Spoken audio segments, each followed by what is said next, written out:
Have you ever wondered why it seems like your music marketing efforts just seem to go nowhere? I mean, you're posting consistently and you're promoting, but it just doesn't seem like the results are matching the effort that you're putting into it.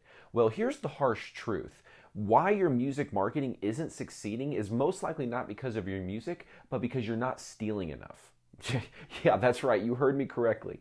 Pablo Picasso once said, "Good artists copy, but great artists steal." And as controversial of a statement as that may sound, that actually it perfectly applies to your music marketing.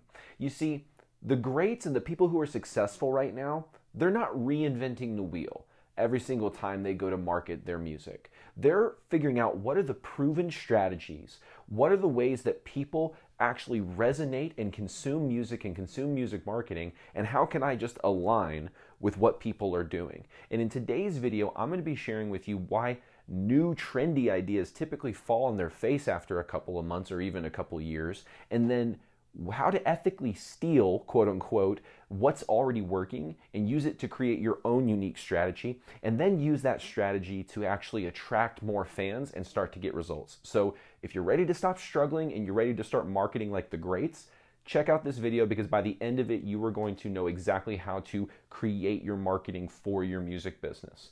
Now, here's the thing that I really want to dive into. When I say steal, what I'm really getting at is utilizing a framework. Okay, so when I say steal, it's kind of a controversial buzzword, but really what we're doing is we're looking at the framework that someone is using. And frameworks they can come in many different circumstances. They can be songwriting frameworks, right? You can look at a song and you can look at many different aspects of it. You can look at the tuning, you can look at the key and just look at that as a framework. You can look at the arrangement as a framework, how it goes from one section to the next. What are the actual sections? Those are all frameworks of songs. So the whole idea that there's a verse, chorus, bridge, chorus songwriting structure that 80 to 90% of songs follow is indicative that there is something that has been proven to work. It's demonstratable. You can see that people consume songs in this pattern and enjoy it. They don't like get halfway through the song most of the time if it's a well-written song and go, ugh. You know, there's a nice flow and expectation, tension resolution that they're used to. So we're not stealing in the sense that we're going to go and copy note for note a song. That's not what I mean. But what you can look at is, how did they transition from section to section? Did they go from a down verse to a big chorus? Did they go from a big verse to a down chorus and then go up on the verse, big chorus second time around?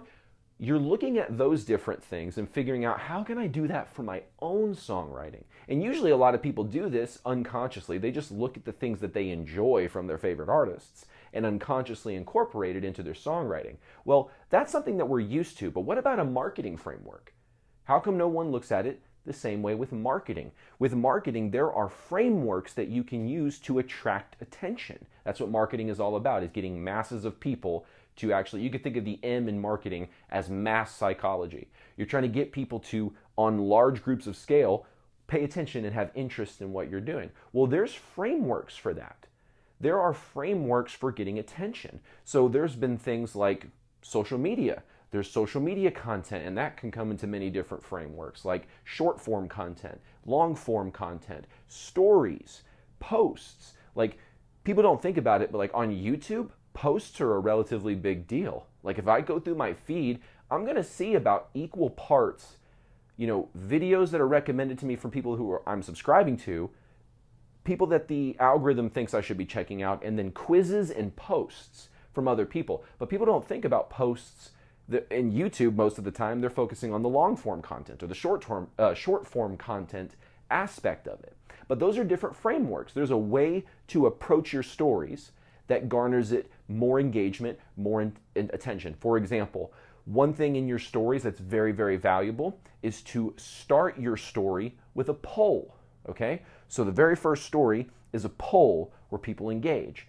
And then whatever we post after that, we can post, what they call like reality TV content, behind the scenes content, things of you just living your life. And then maybe at the end of the day, what you can do is for the final post, have a sort of call to action for your offer or your email list or something.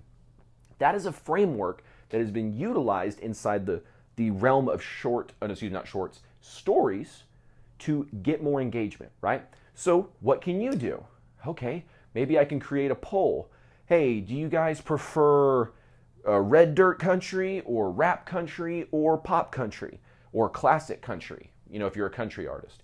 If you're a rock musician, you can ask questions like, what's your favorite mosh pit move or whatever? What's your favorite concert drink?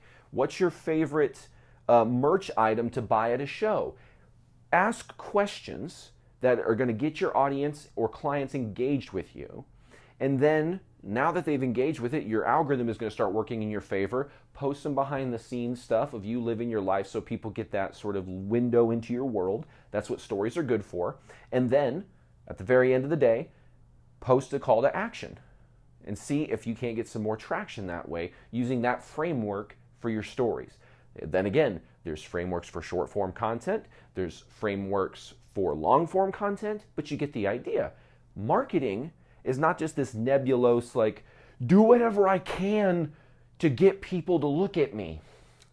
We can do things like that. I could put a red clown nose on and start dancing around, but that's maybe going to get some attention, but is it really going to be the kind of attention that I want and that's going to benefit you? Most likely not, right? So we have to figure out, okay, the goal is getting people's attention. I know I could do a myriad of different things. There's 1,000 different ways of marketing, but what are the ways of marketing that actually impact my business? For example, marketing people with your content to get them on the top level of your funnel, right? And then there's the marketing to get people from there into your email list. Those are two different marketing frameworks, right? Now, there's other elements to this. There's sales. So there's selling frameworks. If people are like, I don't know how to sell things. I'm like, of course you don't. You don't have any scripts or frameworks or any kind of thing to go off of to get your skills going. You think when I picked up a guitar, I didn't look at a chord sheet? Like, come on now. I had to know what to play in what order. I didn't just instinctively know, right? And the same thing goes with selling something, whether it's at the merch table or online in an email or in a landing page. That's a skill set. There's frameworks that you can apply. I'll give you one right now. A selling framework that you can use on your landing pages. Okay, so let's say you have a landing page it's on your website and it's for your fan club, let's see, right? So at the top of the landing page, you are going to be presenting to emotional buyers. So all of your copy, your video, your images should be there to get the emotionally impulse buyers to buy right then, okay? But the people who don't buy off emotion buy off of what? Logic, okay? So the middle part of your funnel, after you've done the emotional appealing at the top of the funnel, the middle of the funnel, you do more of the logical appealing. So you start breaking down, like if it's a book, you're like, in this chapter, we're going to be learning this. And in this chapter, we're going to be learning this. And you start breaking down why you need X, Y, and Z. Who is this for? Is this for these people? You start going through the logical questions or objections that a logical buyer would have, and that's where the middle of your funnel is addressing logical concerns. And at the very end, you do urgency and scarcity, right? So that's a framework. Emotion, logic, urgency, and scarcity for a landing page. It's a framework that you can use. Now again, your landing page may be 2-3 scrolls, or your landing page may be a good, 20 scroller.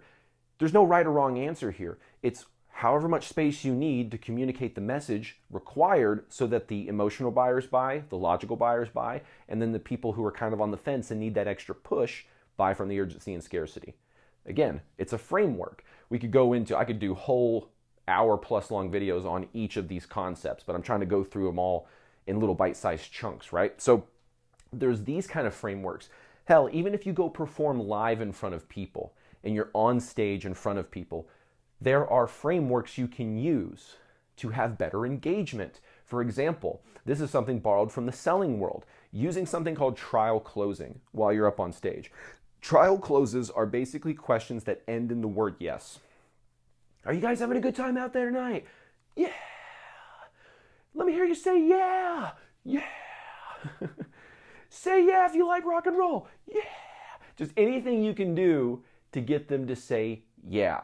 that is something that is going to get people on the momentum of saying, yeah, all right, let me see you say, hey, hey, hey, hey, hey, hey. You're literally building up patterns of mirroring between I do, now you do. I do, now you do. I say this, you say it. You're setting up these patterns of behavior so that when you, that's what happens. Like you can stick a microphone out to an audience at a certain point and they'll just go, yeah, because the body language and the words that we're using on stage are helping set up the flow so that they have a good time. But also we're building up this momentum and building up this momentum. And now if you say, all right, everybody, go ahead and I'm going to be over there by the merch table right after the show. Come see us after the show. I'll see you there. Now people are, it's like they're in a momentum of, yeah, yeah. And if you put on a good show, this is like, if you put on a crap show, none of this matters, right? But if you're putting on, you know, you're putting on a pretty good show and you're using these strategies, you can help improve your engagement. Now, you put on a fantastic show and you have the right subtle psychology on stage and it's just like gangbusters, right? It's just absolutely wonderful. But that's the idea. Every aspect of your business has a framework, okay? Whether that's songwriting, marketing, sales, live performances. There's a framework for those things. And so when I say you're not stealing enough, you're not stealing enough frameworks from people who have already shown success in a given domain. So the second aspect of this that we need to really dive into is repurposing, okay? That's what we do. We identify a framework, AKA we figure out what works. How do you figure out what works? Very, very simple. Watch the video. How many views does it have? Were you engaged by it? Did you sit around and watch the whole video? Usually that's one of the things I've heard from Todd Collins, who's an expert marketer, who talks about if you really want to find out what content is engaging, figure out what makes you stop your scroll. That's a good place to start. What are the things that are making you stop your scroll, especially on content that's related to your specific niche, right? If you're a music educator and you're scrolling through and you see a cool music education piece of content, what about it made you stop and scroll or stop the scroll and watch it? If you're an independent artist and you see a promotional piece for a band or an artist on content, you're like, ooh, this is really cool. What about it made you stop? Okay, so you're finding out what works and then you're repurposing it. In fact, the business term that you want to use here is re-niching. There was actually an old product I'm going to use as an analogy for this, except it was all done within one person. So here was the story. There was a guy who was really good at getting RV companies to turn a profit. He just understood the economics of the RV business game, and so he made a video about the foundational techniques that helped him have a more successful RV business. But here was the smart thing that he did that was really cool.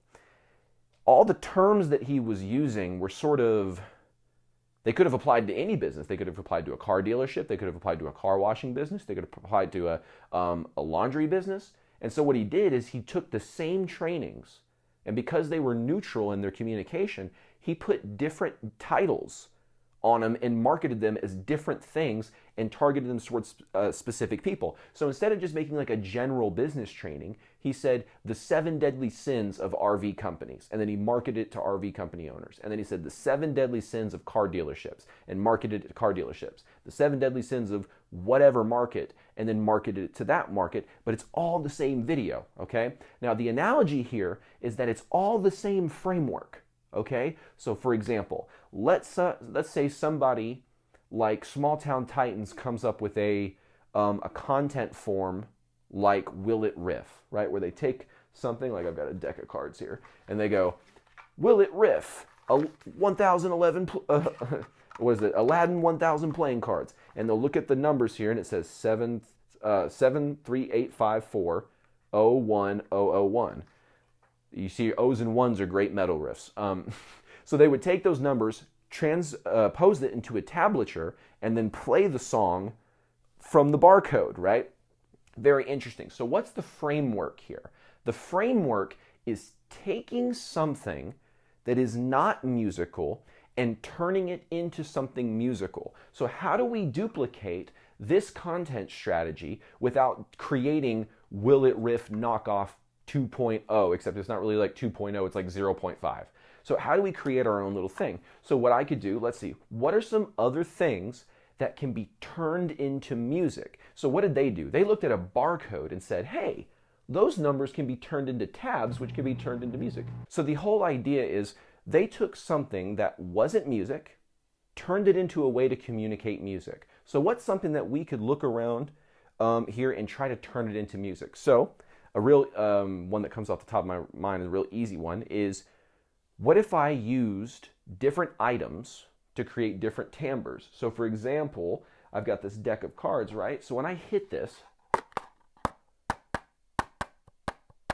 that's got a certain timbre, a certain pitch. I could capture this on like my MIDI keyboard, with a microphone, and then I could take, let's say, the actual card itself. We got a little ace of clubs here, and I could create another sample out of this. And what's cool is you can create pitches if you transpose this into a MIDI keyboard, and you can create new pitches from that. So instead of it just being one tone the entire time, maybe it's a song. And then you videotape yourself recording, let's say this, how to turn a deck of cards into a song. And then you use the deck of cards to form the drum beat or form some kind of rhythm for a melody or a chorus line, whatever, right? You use some kind of object to turn it into information that can be turned into music. So you see what I'm doing? I'm taking the overarching underlying framework that they used and trying to figure out, how can I do that for myself? So I'm a rock and metal musician, so maybe I use this example to say, like, using creating riffs with playing cards. So let's say, I'm going to do a random shuffle. I have a 9. I have another 9. A jack, so let's call that an 11. And then I've got a 7. Okay, so my fret numbers here are 9, 9, 11, and 7. Can I create a chord progression from this? Can I create a guitar riff from this? Maybe you could use this as intervals to say, like, okay, I'm going to make a chord that has, so this is 12. 12 would be a fifth, technically. So it's got a perfect fifth in it. It's got, that's 5. It's got it's for sure a power chord. It's got a fifth in it. It's got a third in it. And then it's got a fourth in it. So maybe we turn this into a major 11 chord, right? You see what I'm saying? I'm coming up with stuff randomly here for y'all. But we are using the Small Town Titans framework to try and figure out, okay, what are ways that we can extrapolate the framework from that and reapply it, re-niche it so that it fits us, or you could do, the guitar riff example could be something like, okay, it's going to go 4, 3, 5, and then 12. So 1, 2, 3, 4, 1, 2, 3, 1, 2, 3, 4, 5, 1, 2, 3, 4, 1, 2, 3, 4, 1, 2, 3, 4, 1, 2, 3, 4. You do like a riff that is the value of the card, right? I'm just, hopefully you guys are having fun with this. I'm just coming up with a random example here. Trying to take a popular piece of content that is clearly shown to be persuasive and people like to watch it. And I actually did some research since one of the previous videos that I've mentioned this. They actually do have a relatively good Spotify monthly listener base from this strategy. And so what you can do now is like, how can I take that content and repurpose it? I'll give you another example. I had one piece of content that I saw that was engaging where it was a female singer of a band, and she was sitting there like on a jog somewhere, and she goes, we messed up real bad. And so like, oh, what did you mess up? What did you mess up? No, what did you mess up? And at the top of the video, it just the whole time, the phrase "we messed up" never left. Okay, so the whole time you're trying to figure out how they messed up. And so basically, she mentions we're in a band and we spent a whole bunch of money making this single and nobody knows about it yet. So if you want to check it out and you're into this kind of thing, help us out. Help us not make a dumb decision and actually listen to our song. And it was kind of a funny way to ask for views, or ask for streams, really. And so what I did is I did the same kind of thing. I just repurposed and re-niched it for my genre. Instead of me going, oh, we messed up real bad, I go, oh, we're dumb. We are so dumb. And it's like, what do we do? Oh man, we spent thousands of dollars on this song and now nobody really knows about it. So if you're into hard rock and metal, help us out. Check this song out and you're going to love it if this, X, Y, and Z. So I found something that worked. I saw it had a bunch of views, and I was like, if I can get my video to do 10% as good as this video, that's going to be a decent video. Let me try it. And so it did really well, right? We try and re-niche. I saw Connor Price. He's really good at the, hey, watch me write a song in real time, and here's like a skit of how I created the song. So I was like, okay, how can we do that? Well, I took a real life situation where my singer sent me an audio, actually it was a video clip, of him just singing in his car, going, okay, dude, the drums go like, boom, ba da bum, ba bum. And so I go in there and it showed me in the video programming, boom, ba ba bum, ba bum. And then he's like, the guitar riff's like, wham, ba ba bum, ba wham. I'm like, okay. So I put my little pitch shifting pedal on and I'm going, wham, bum, bum, bum, ba wham. And it was just kind of funny seeing this, video where you can't even see the singer. You just see the road because he's driving, hi, dude, this is the idea I had. It goes like this, to me in the studio doing it. That video ended up getting over 100,000 views. So it was like, oh, the framework showing how I write a song is a good framework. Now, how can I approach showing me write a song? I could show you literally, all right, here's me in front of the DAW, about to hit record and record a take. Here we go, boom. And then you literally film yourself recording a take. Or it's what I just described. You show how the song came about from like the little voice memos or the proto ideas that eventually blossomed into the idea that you're working on. So hopefully you guys are getting the idea.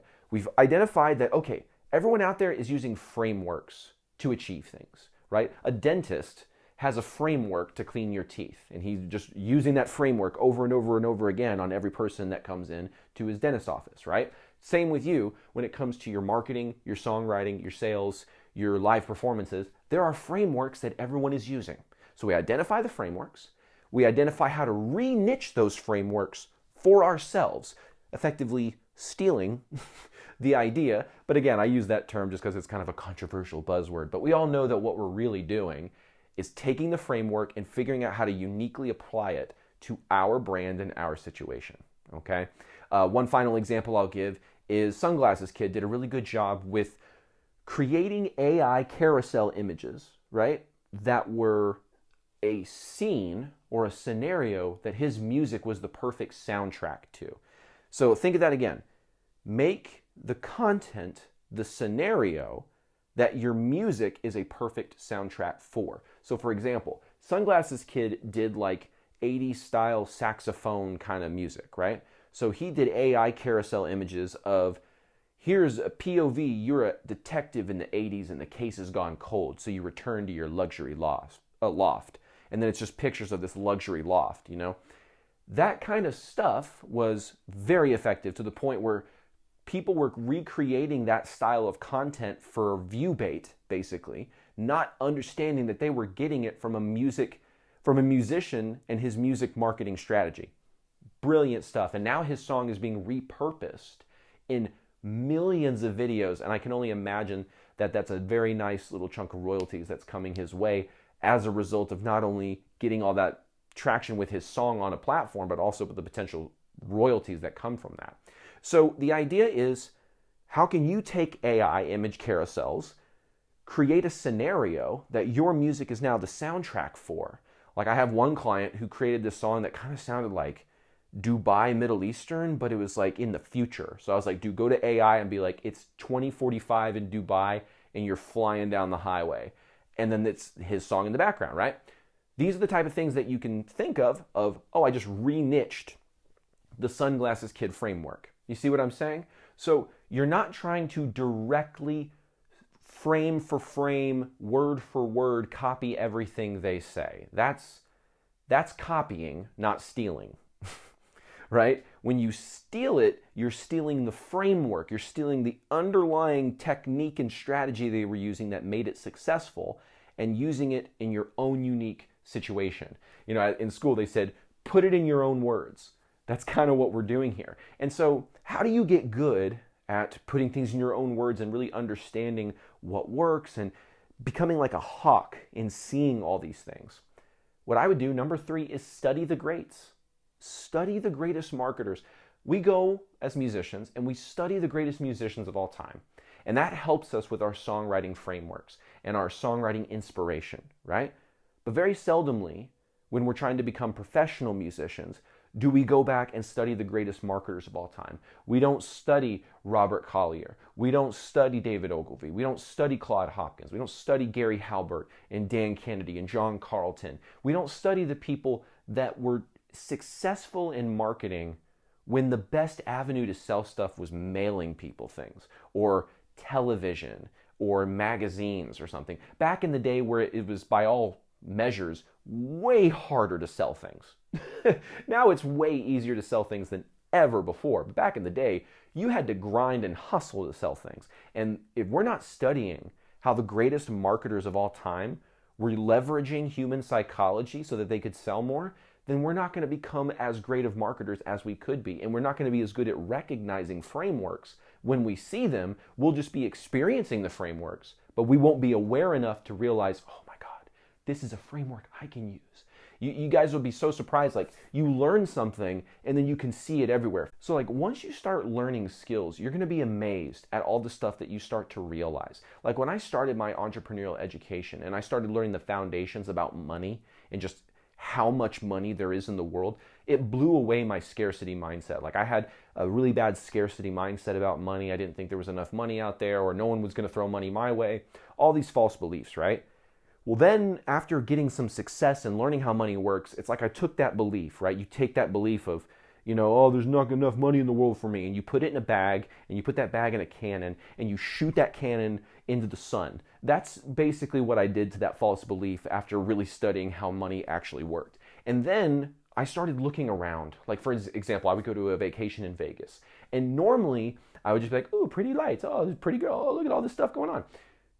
And now when I'm in Vegas, I'm looking around and I'm just like, God, there is so much money here. Like, it's abundance on steroids. Like you're looking at something that cost hundreds of millions of dollars to build, and you're looking at all the architecture and all the contractors that had to be paid to build it, and all the painters that had to be paid to paint this thing, and all the designers to design and architect it, and the financing for all of it, and just like, right? You're looking at this and you're just like, once you see it for what it really is, you're just looking around like, wow.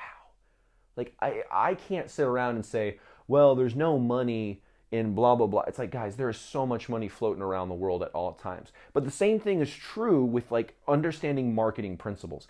You start understanding marketing principles, you start seeing them everywhere. For example, whenever you start seeing like, what's a really, really common one is reciprocity. This is something in Robert Cialdini's book, Influence, great book. The first principle is reciprocity. I open the door for you, you want to open the door for me, right? So what do you see a lot of times? People will say, hey, I'll give you this book for free. I'll give you a free download of this, a free deal of this. Now, while they're still trying to provide you value, because you won't download it otherwise, they're also trying to get a reciprocity influence happening there, where, hey, I gave you something for free. Now what I want in exchange is your email address. Boom. That is a marketing framework. That's a strategy. And now that you know that, guarantee you're going to be looking around at all these different things that you see on social media, and you're going to see the free stuff that people are offering, and you're going to go, reciprocity. Just like when you see a bunch of testimonials about something, you see on Amazon, 5,000 other people have reviewed this 5-star. You start to go, social proof. I see what they're doing here. Customers who bought this also bought this. Social proof. You start seeing, okay, like what's going on around you. But if you're not studying the greats and you're not studying the frameworks and the strategies that these greats have used to be successful marketers, then a lot's going to go over your head. And the thing is, I want you to know this. The reason I argue not to try and reinvent the wheel is sort of a misnomer, okay? Because let me clarify something. This is very, very important, so please pay attention because this will help you out tremendously. In one aspect, you have to be constantly innovating and testing. But on another aspect, upon what you're innovating doesn't change. So for example, we know that the framework of reciprocity exists. So what you should do is, instead of trying to reinvent the wheel, saying like, I'm going to, if you're focusing in the reciprocity domain, trying to reinvent how all of that is done in a way that isn't proven and may not work and just waste a bunch of your time and money. You look at the way that it's executed and then you change the approach. Like, you've heard me say this in the past, where the goal remains rigid, but the approach is flexible, okay? So it's kind of like the underlying framework is rigid, but the tactics and strategies to implement the framework are flexible. So hopefully that makes a little bit more sense. So, and what that leads to is this idea that really deep down, human beings don't change. And again, I'm pissing a bunch of people off with this video today, I know. And I'm not saying that no one can grow or become a better person. Of course people can. What I'm referring to is baseline human psychology. That's all. So when you look at human psychology and you look at how, microevolution and all this kind of stuff works, you'll start to see like, oh, if I'm going to evolve to the point where human beings' underlying psychology is totally different than it is today, that's going to take a million years, right? It's going to take a very long time, 100,000 years to a million years. Guess what? You and I are going to be long gone by then. So what that means is, for all intents and purposes, for the time frame that you and I are going to be alive, human psychology is basically going to be like this forever until we die. However, the approach and the different strategies and tactics that we use to implement that framework that is not changing is going to change, because our culture is going to change, our environment is going to change, okay? But the underlying psychology that marketers and salespeople are using is not going anywhere. So if you can learn these skills, you can learn the little subtle things here and there to help start stacking the odds more in your favor. Because put it this way, who do you think is going to be more successful? Okay, we're going to give you a few scenarios here. Let's say you have someone who has mediocre music but insanely good marketing, and then you have someone who has pretty good music but the absolute worst marketing you've ever seen. Who is going to be more successful? It will be the mediocre musician with the really good marketing. Dax, how do you know that? Because isn't a good song supposed to trump all? In a sense, it's supposed to, but is McDonald's the best burger? Excuse me. Is McDonald's the best burger? No. Are they the most popular burger chain in the world? By far and away, 100%. So if that was true, that it's only the most quality thing that's going to get the most views, then McDonald's wouldn't be the number one burger chain in the world, right? But what makes them so successful? Marketing, sales systems. That's what's made McDonald's successful. Now, I'm not saying I like McDonald's. I haven't eaten McDonald's in quite some time now, just because I don't feel great when I eat it. But when you're on the road and it's the only thing open, sometimes you're just like, I'll suffer. Now, look at this and kind of see that, like, the human psychology, you can call it the whispers of 10,000 generations, are going to be in all of our minds, right? And that's something that we have to be conscious of and combat it when it's preventing us from moving forward in life, because there's a lot of whispers of 10,000 generations that it's fears that are from a time that doesn't exist anymore. So we'll have fears about things, but it's like, hey, we're in a new world, right? So there's this underlying idea that the human psychology is not going to be changing. So what we need to do is figure out what are the things that actually work, and who are the people that have done the best at that? The greats. So by studying the greats, you'll actually start looking at what they've identified as working, and it helps you kind of 80-20 this, where you can find the 20% of information that's responsible for 80% of the results, and then you can spend the rest of your time not worried so much about the 80% of information that only yields 20% of the results. You see what I'm saying? So focus on the 20% of information that yields 80% of the results. And I guarantee you, you're going to get better, faster, at more than everyone else around you. And people have always asked me, like, Dax, how do you learn all these things? How do you learn about investing in real estate, stock markets? How do you learn about business? How do you learn about taxes? How do you learn about, marketing and all this stuff that I've researched over the years? My mentor taught me the 80-20 principle, and it's been one of the most valuable things in my life. And hopefully I can share some of that stuff with you guys here today to help your lives more productive and be more fulfilling, which is, most people are trying to learn 100% of something, and they won't take action until they've learned 100% of something. But instead, what we should do is focus on the 20% of information that the professionals and the greatest people are using to get 80% of the results. Because that's the 20% of information that matters. So really, to get 100% of information, I could learn 5 different things. I could learn the 20% of songwriting. I can learn the 20% of marketing, of sales, of live shows. I can learn the 20% of business, and that's 100%. And guess what? On the back end of that, I've got 80% of the results, 80%, 80%, 80%, 80%. So you're getting in this position where you've got, like, what is that, like 400% result on the output on only learning 20% in each domain. You see what I'm saying? So what you're trying to do is figure out the little things that you can learn to master sales, marketing, songwriting, that produce most of the results. And then whatever you're most interested in, you can spend the rest of your life studying that 80% of information that only results in the last little 20% of things that actually happen from that.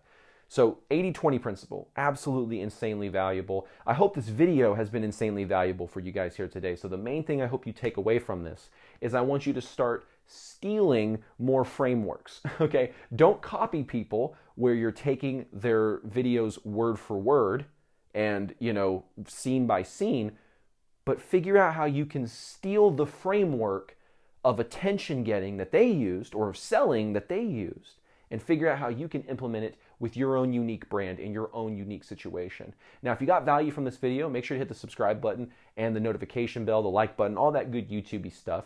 And if you'd like some help implementing this inside of your own music business, figuring out how to attract your dream fans, how to create that content that gives the right message to market match, then click the link that's in the description to sign up for a one-on-one call. It'll really help you out if that's something that you're looking for. Otherwise, I look forward to seeing you on another video inside of Musicians Ignite.